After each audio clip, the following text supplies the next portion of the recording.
Assalamu alaikum everyone. Welcome to the online class. I hope so you all are doing good. Today we are going to do the exercise of answer these questions of the chapter Father Damien, which are given on page number 29 of Understand and Communicate Book 3.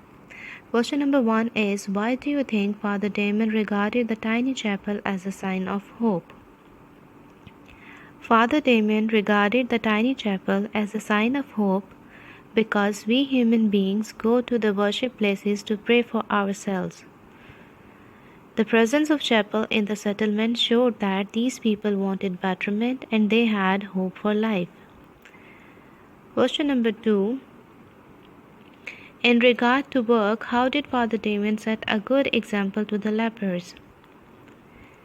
Father Damien set a good example to the lepers by working harder than any of the lepers. Question number 3. How did Father Damien bring cheer and gaiety to the lives of the lepers?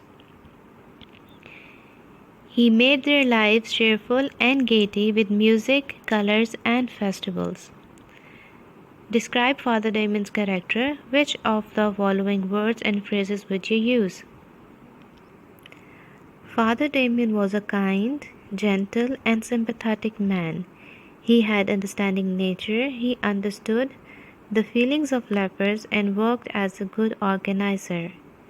He was a man of action, persuaded lepers to work for their betterment. He was a determined and courageous man, although he was rude with authorities, but he was always gentle with lepers.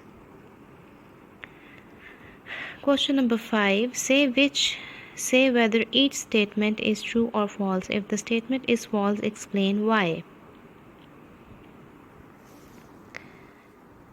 Father Damien found hope in a tiny chapel in the leper colony. That is true.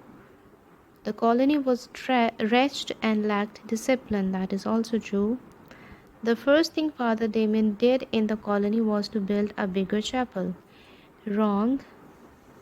It's a false sentence. The correct one is, the first thing Father Damien did in the colony was to lay a proper water supply. In statement D, he got the government to send men to lay the water pipes. False. He got the government to provide the water pipes. The lepers built wooden cottages in the colony. True. Father Damien neglected the orphans in the colony. False. The correct statement is, Father Damien did not neglect the orphans in the colony. Father Damien was successful in making the lepers more cheerful and hopeful. True. He was rude to outside helpers and those in authority. True.